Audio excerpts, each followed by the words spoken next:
اب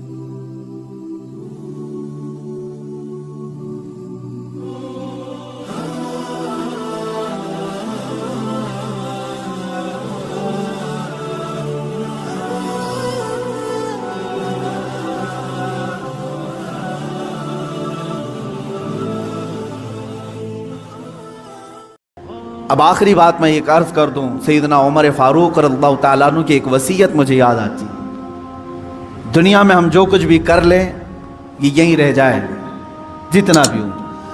آپ نے دو وصیتیں کی تھی اپنے انتقال سے پہلے، کہا میری قبر چھوٹی بنانا، بس بہت زیادہ لمبی چوڑی نہیں، چھوٹی سی، اتنی کہ ایک کروٹ بھی نہ ہو، چھوٹی قبر بنا کر کے مجھے دفن کرنا۔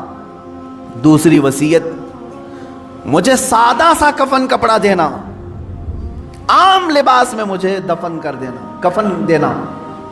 جبکہ حدیث پاک میں ہے، حضور صلی اللہ علیہ وسلم نے فرمایا کفنوا موتاکم باحسن اثوابکم، اپنی میتوں کو اچھے سے اچھا کفن دو، جتنا وہ عید بقرعید میں قیمت کا کپڑا پہنتے تھے اتنی قیمت کا کپڑا انہیں کفن میں دو۔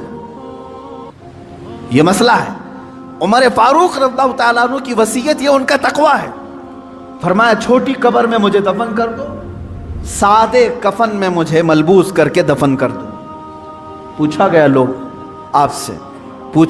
نے آپ سے کہ ایسا آپ کیوں فرما رہے ہیں؟ توجہ چاہتا ہوں، یہی دو چیزیں ہمیں ہمارے مقصد تک لے جا سکتی ہیں۔ فرماتے ہیں اے لوگو، اگر تم نے مجھے امیر المومنین سمجھ کر کے، بڑا سمجھ کر کے بڑی لمبی چوڑی قبر کھود دی، شاندار قبر بنا کر کے دفن کیا، ہونا کیا ہے؟ تم دفن کر کے ادھر جاؤ گے، اگر میرے اعمال میں ایک بھی عمل میں میں پکڑا گیا تو یہ تو پوری چوڑی قبر بھی دبا کر کے میری ہڈی پسلیاں توڑ دے گی، دیواریں دبائیں گی، کیونکہ حدیث پاک میں ہے وقتۃ القبر حق، قبر کا جھٹکا دینا حق ہے، ہر ایک کے ساتھ ہوگا۔ سیدنا عمر فاروق فرماتے ہیں یہ قبر کی دیواریں تو ہڈی پسلیاں توڑ دیں گی اگر میں کسی عمل میں پکڑا گیا۔ اور رہی بات چھوٹی قبر تم کھود کر کے مجھے دفنا رہے ہو، اگر مولا تبارک و تعالیٰ کے ہاں میں پاس ہو گیا، میرے اعمال نکل گئے، تو تمہارے کھودنے کا کیا، اللہ اتنی کشادہ کرے گا کہ جہاں تک نگاہ جائے وہ تو تم کھود بھی نہیں سکتے، اتنی بڑی میری قبر بن جائے گی۔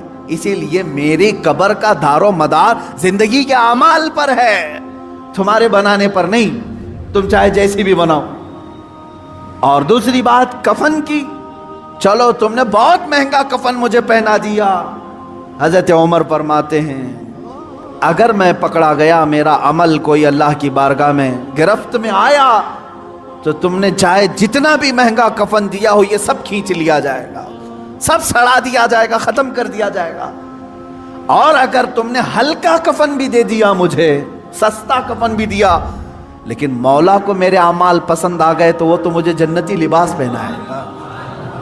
سارا دار و مدار میرے اعمال پر ہے۔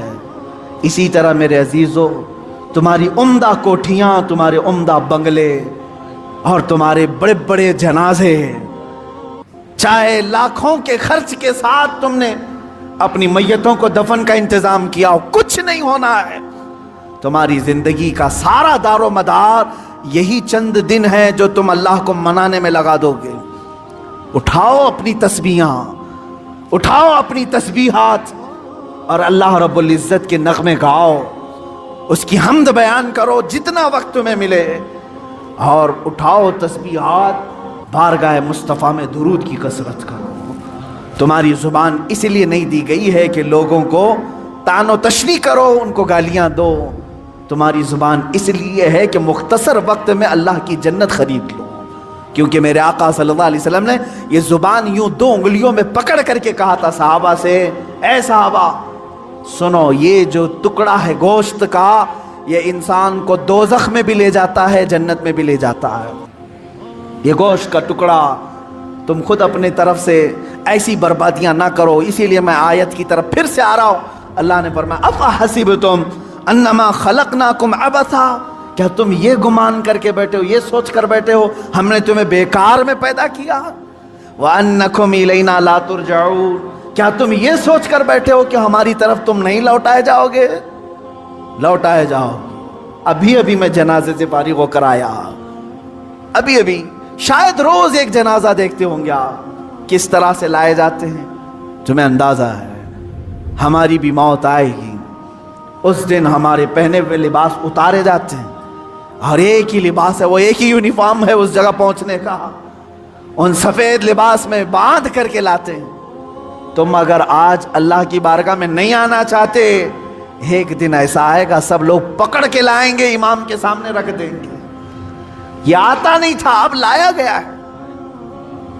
ناک میں روئی ٹھونس کر کے, کانوں میں کپاس رکھ کر کے, انگلیوں کو باندھ کر کے, پیٹ کو باندھ کر کے, پوری طرح سے جکڑ کر کے لا رہے ہیں. یہاں میں عزت سے بھی کہوں گا, بعض وہ ہیں جو جنت کی طرف جا رہے ہیں, عزت سے ہی جا رہے ہیں, لیکن لائے جائیں گے, ہر کوئی لائے جائے گا. وَأَنَّكُمْ إِلَيْنَا لَا تُرْجَعُونَ, تم یہ گمان کرنا ہی مت کہ تم نہیں لوٹائے جاؤ گے, ہر ایک کو لوٹنا ہے. اسی لیے تو تمہیں حدیث میں یہ بتایا گیا تھا, جب کبھی موت کی خبر سنو تو فوراً کہو اِنَّا لِلَّهِ وَإِنَّا إِلَيْهِ رَاجِعُونَ. اس کا مطلب کیا ہے؟ ہم اللہ کے ہیں, ہم کو اللہ ہی کی طرف لوٹنا ہے. تمہیں ہر موت پر یہ سکھایا جا رہا ہے کہ تم لوٹنے والے ہو, تم لوٹنے والے ہو, تم جانے والے ہو, تم جانے والے ہو. عزیزان گرامی وقار, جانے والا اتنے آرام سے اور سستی اور کاہلی میں زندگی نہیں گزارتا.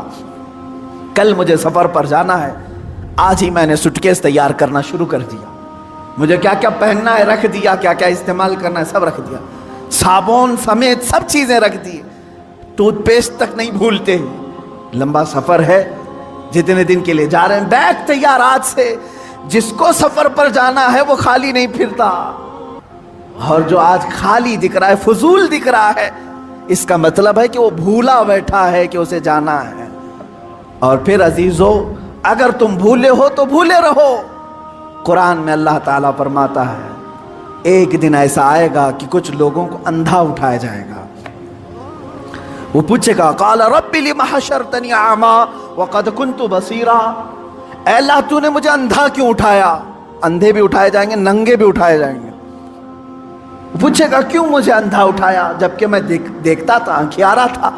رب تعالیٰ کا جواب سنو, 16ویں پاری کی آیت میں پڑھ رہا ہوں, سورہ طٰہٰ کی آیت.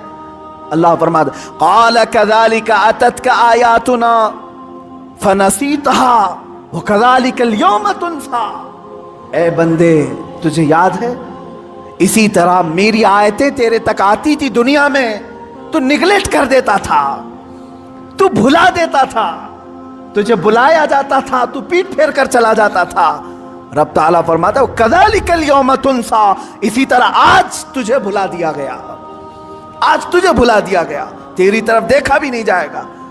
قیامت کے دن کچھ بندے ایسے ہوں گے جو ربی ربی ربی کہہ کر 100 سال تک پکاریں گے, 100 سال تک اسے رحمان رحمان کہہ کر 100 سال پکاریں گے. فرشتے کہیں گے مولا تیرے بندے تجھے پکار رہے ہیں. رب تعالیٰ کیا فرماتا ہے؟